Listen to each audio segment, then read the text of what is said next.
just landed at Davao International Airport.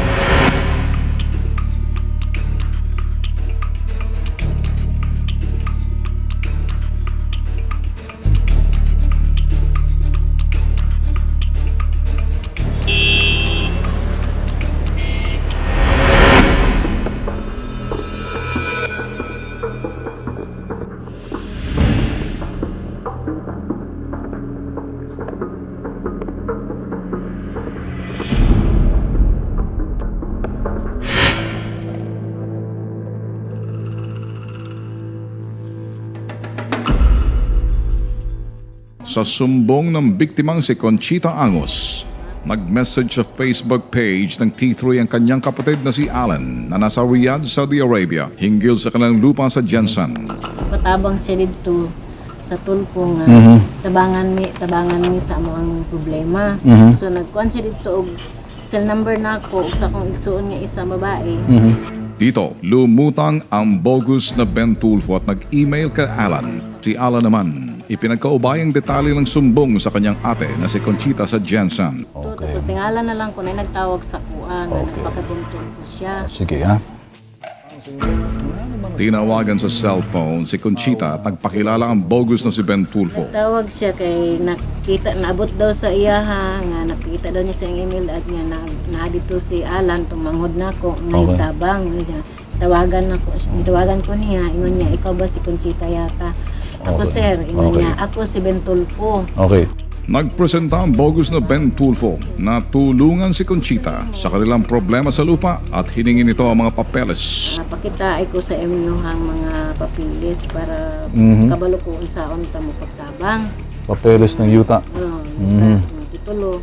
Okay, ingon niya, para makita na ko, isente mo isa akong email ad. Gi-email ninyo din sa peke na Ben Tulfo? Gi-email lang. Ikaw ang nag-email? Oo, ako na. Nauna nang nakapagbigay si Conchita ng 6,000 piso a 27 ng Hulyo. Pinaka-adlaw naghuwat ka para 27, tubag niya. Tapos ingon niya, pagkaugma, linya ugma, 28, madto ko diya sa Jensen. Ang bogus na Ben Tulfo nangakong pupunta ng Jensen upang makipagkita daw kay Conchita kinabukasan ng 28.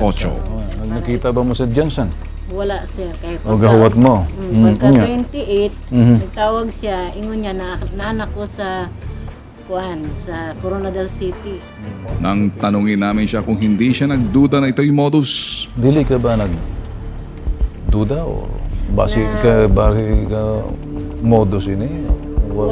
Ayon kay Conchita, sobrang kanyang tuwa at hindi nila naisip na ito'y modus sa pariwalang malulutas ng kanilang problema. Sobra ang kalipay na akong matabangan. Wala na akong nakaisip. Okay, sige. Nagumpisa na siyang magduda nang hininga na naman siya ng 3,500 pesos para pangbayad daw sa renta ng sasakyan na gagamitin mula sa Coronadal City papuntang Jensen. Diyan ako nagduda sir, ingon niya, mangayo siya 3,500 kay pang renta daw sa sakyanan. Diya sa Coronadal, Jensen.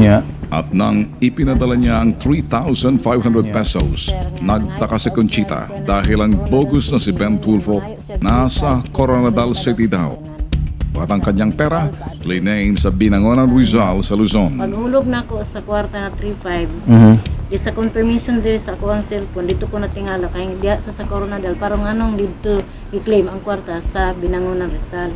Lahat na ginaingon ni mo sa ako, modus binuang, di miga pangay ng kwarta. Ang gusto niyang mahitabo na di mo mag face-to-face meeting. Kahit kung mag face-to-face meeting, ma-interrupt man siya. Pila man ang imong ipadala sa iya? Lahat. 9,500. 9,500. Huli na nang malaman ni Conchita na siya'y biktima ng modus. Sinubukan ng bitag na patawagin si Conchita sa bogus na bitag Ben Tulfo upang mapakinggan ng publiko ang modus ng bugok na gahaman. Pwede ba tawagan mo? Hello sir? Sir, ano sir? Naghintay, hindi kami nawalan ng pag-asa sir, manghingi pa rin kami ng tulong sa iyo sir. Sadya naming pinagdrama si Conchita upang subukan palutangin ang bogus. Alam kong may puso kayo sir, tulungan mo kami sir sa problema namin ngayon sir. Sir, anong kailangan mo sir para lang matulungan mo kami sir? Ang biktimang si Conchita magdadrama kung tutulo ang laway ng peking Ben Tulfo. Sir, kung gusto mong tumulong sa amin, sir, magkano pa lang kailangan mo, sir? Kahit na wala kaming pera, sir, hanap kami ng pera, ha? Subalit may kontra eksena si Bugok. Binayaran daw siya ng inarereklamong chairman na kumamkam ng lupa ng mga biktima. Nagpapahiwatig na may subastang magaganap, ang larong highest bidder. Kaya namin, sir, kung magkano kung kailangan mo, sir. Sinabi ko nga ba yun, nung nag-usap kami ni chairman, nagbigay siya. Magkano binigay ni chairman po, sir? 300. Sumayaw kami sa tugtog ni Kumag at tinapatan ng kasinungalingang alok sa umano'y binayad ni chairman ng 300,000 pesos. Subalit si Conchita sinarapan sa acting. Kaya't bago pa man sumemplang ang aming huwad na transaksyon, pumasok na rin ako sa eksena bago niya matunugan na ang transaksyon ay isang silo. Kapatid ko lang nandito, sir. Kausapin mo, sir. Kapatid ko dito, siya na lang tumulong sa amin, sir. Kausapin mo, sir. Gusto mo? Okay. Sige, sir. Kausapin mo ang kapatid ko, sir, Sa puntong ito, ang totoong Ben Tulfo ay gumanap na parang eng-eng. Kesyo nagmamakaawa, nakikipaglaro sa estilo ng sabastahan sa kawatan. Hello, sir. Hello? Baka matabangan mo kami, sir. Maawa ka na sa amin. Mabait ka man. Kami, baka pwede kami hangyo ba? Okay, pinapalaga ko na ngayon kapatid mo. Oo. Kasi mayroon na kami ni chairman. Sinubukan naming makipagtawaran na parang uto-uto upang maisalang siya ng matagalang may record ang stilong kabalbalan sa kapakanan ng mga manonood ang taong bayan. Pila man ang gusto nimo, sir? Unsa mang himo namo na bayad mo sa imo, unsa pila man ang kinahanglan nimo? 340? Yep. At nang tanungin namin si Honghang, abay unti-unti siyang ginaganahan. Pwede ba kayo hangyo kita, sir, na 150,000 abot ko sa imo dito sa Davao o dili gusto nimo sa Manila? Ang misyon ni Bitag ay palutangin si Gonggong nang mayabot harap-harapan ng datong habang sinusukat namin ang kapasidad ng kanyang utak kung siya nga'y kakagat. Ang gusto, music to the ears, 100,000 piso ay mayabot sa kanya ng personal. Ikinasa namin ang pain kung tutulo ang kanyang laway sa pamamagitan ng karagdagang bonus at kaunting buladas. Kunwari, gusto naming makita si Idol. May sing-sing, may Rolex man ko. Unya na may crosswind pa, o may 150,000 na amang ko. Okay. Kung gusto man kay gahapon na makita kita kay idol ka man ako, Ben Tulfo. Unya, tutabang ka sa ako. Okay, kung gusto ninyo, sige, sabi ko yung kapatid mo. Natutunagan na namin si Kumag ang gustong kausapin ng biktimang si Conchita. O nga naman, naloko mo na not once but twice. At ang kanyang next move is segue ang pamasahe sa aeroplano na ipapadala sa kanya kung kaya't kinambyo namin bago pa man siya makakuha ng buwelo. Kung mangyari ng kapatid mo, natatasan niyo yung chairman, walang problema. Sige, sir. Kung mangyari, nag-get na tayo actual, ibigay. Tutulungan natin meron. Okay na sa inyo, sa Saturday. Friday kayo, aalis kami na Friday. Sir, dito man lang kami sa sa Davao. Dito man kami, pwede man kami maadto sa Jensan. Naa kay representative, sir. Dito man na basta yung trusted nimo na tao. Abay, si Bentot, sinusubukan paikutin ang tunay na Ben. Malamig mapupunta pa inyo sa Davao, sa Davao. Oo, sige, sir. Kung ikaw mo adto, sir, hatag ko. Kung gusto nimo sa Jensan, sir, kung gusto nimo sa balay na mo, umingon ka lang sa amo. Kasi dili, dako man ka kwarta ni sir. Habang nakikipaglaro kami kay Bentot, biglang nagring ang telepono. Dili man may makakuha ng dili man may makakuha, sir, ng ng ticket, sir, kay mababawasan ng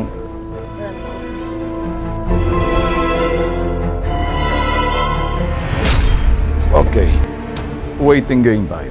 Because that phone made him think twice that we're in an office environment. It could be authorities' office to entrap him.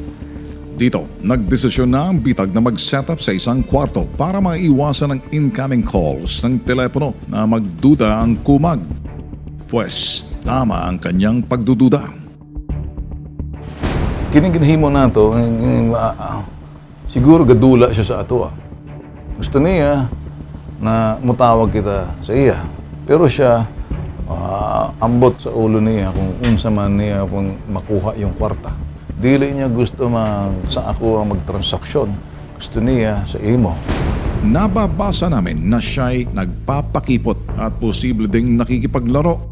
Subalit umaasa pa rin makaka-score sa pangatlong pagkakataon kay Conchita.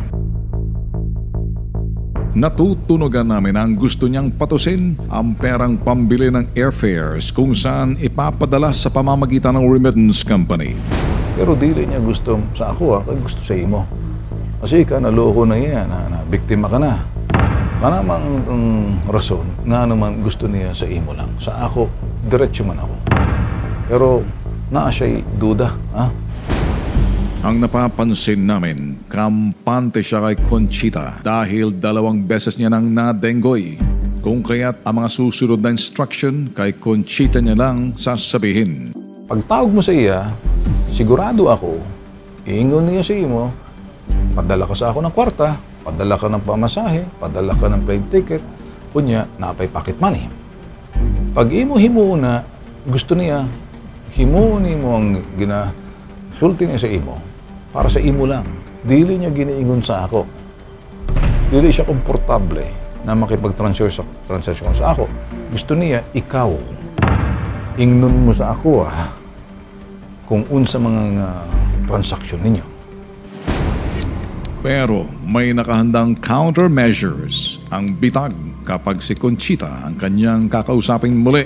Pero para na kay rason na ipasa sa ako kining buwang-buwang nani. Ingon mo na siya, wa sa ako ang kwarta. Kaya ang game plan, sasabihin ni Conchita bilang kanyang bunsong kapatid, ako ang may pera. Sa akin makikipagtransaksyon at ang aming script, sinunlana ng aming mga magulang ang lupa sa akin bilang bunsong kapatid na may pera. Ang akong igsuon, manghod na siya ang may kwarta. Dinhiman siya. Di siya pwedeng mumdugay. Sigurista ng akong manghod kay ang among inahan, ang among ginikanan, giprenda na ang yuta sa iya. Okay? O, sige, tawag ka. Matapos naming maibigay ang coaching kay Conchita, agad namin siyang pinatawagan.